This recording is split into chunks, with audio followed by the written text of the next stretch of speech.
సర్కార్ ఇండియాకు స్వాగతం. వైఎస్ఆర్సీపీ మాజీ మంత్రి జోగి రమేష్ అరెస్టును ఖండించిన వైఎస్ఆర్సీపీ రాష్ట్ర grievance cell general secretary Naredla Veerareddy కూటమి ప్రభుత్వ లోపాలను జోగి రమేష్ ప్రశ్నిస్తున్నాడని, అక్రమ అరెస్టుకు రూపకల్పన చేశారని నారెడ్ల అన్నారు.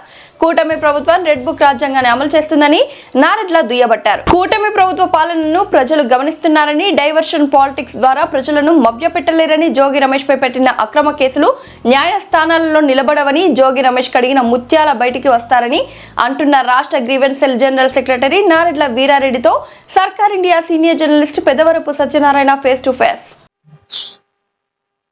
నమస్తే. ఈరోజు మనం వైఎస్ఆర్సీపీ రాష్ట్ర grievance cell general secretary Naredla Veerareddy గారితో ఉన్నాం. మరి ఈ రాష్ట్రంలో రాజకీయ పరిణామాలు మరి వేడిగా ఉన్న నేపథ్యంలో మరి నిన్న జోగి రమేష్ గారిని కూడా కల్తీ మద్యం కేసులో అరెస్ట్ చేసిన సందర్భంలో మరి రాష్ట్ర నాయకులు వీరారెడ్డి గారి స్పందన ఏంటనే విషయాన్ని అడిగి తెలుసుకునే ప్రయత్నం చేద్దాం. సార్ నమస్తే.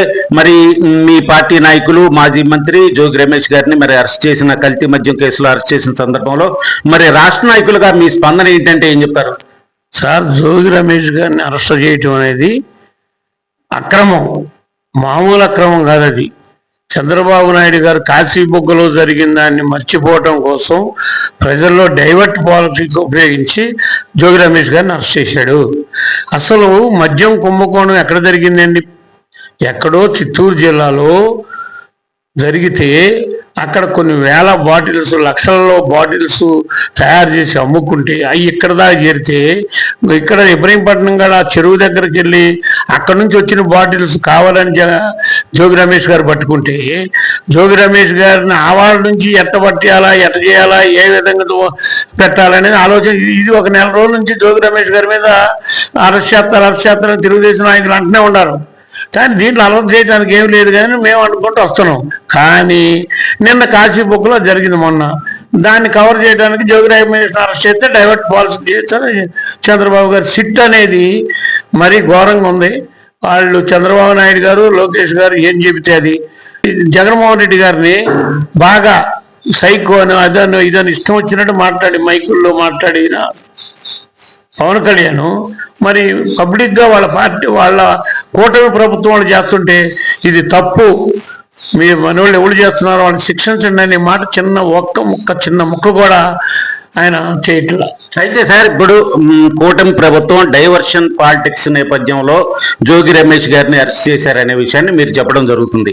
ఈ పరిస్థితిలో మరి ఇప్పుడు ప్రథమ ముద్దాయి జనార్దన్ గారికి మరి జోగి రమేష్ గారికి మధ్య ఆర్థిక లావాదేవీలు జరిగిన సందర్భం ఉంది.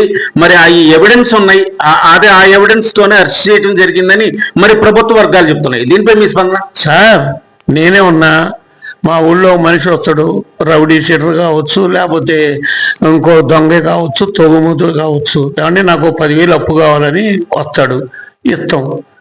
అంత మాత్రంలో ఆడికి నాకు సంబంధం ఉందంటే అది ఇబ్రహీంపట్నంలో ఆయన ఒక మంత్రి, ఒక ఎమ్మెల్యే, ఆయన ఇప్పుడు కాదు, మేము చనమూల వెంకట్రావు గారి దగ్గర నుంచి కూడా మేమందరం శిష్యులు.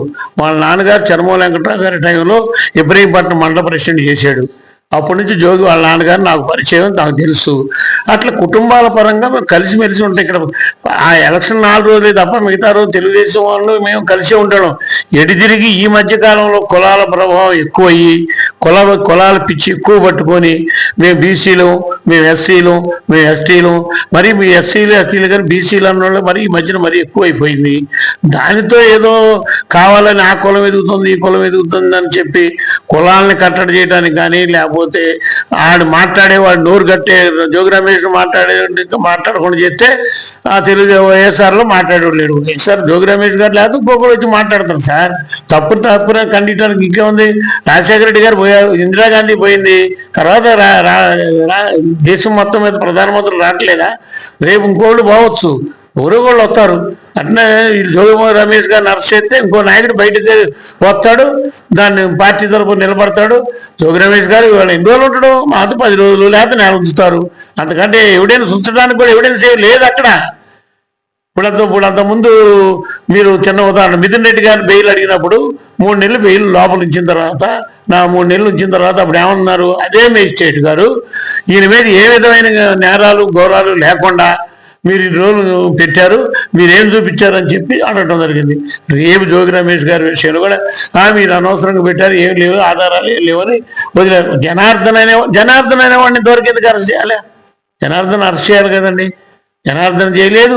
అక్కడ ఎవడో చిత్తూరులో ఉన్న జయచంద్రారెడ్డిని అరెస్ట్ చేయలేదు. మరి జయచంద్రారెడ్డి వైఎస్ఆర్సీపీ సానుభూతిపరుడు, వైఎస్ఆర్సీపీ సానుభూతిపరుడు మీ దగ్గరకు వచ్చినట్టు మీరు అరెస్ట్ చేయడానికి మీకు భయం ఎందుకు? అంటే లోకేష్ చంద్రబాబు బినామీ తప్ప ఆ జయచంద్రారెడ్డి అన్న ఆయన ఏమి కాదు.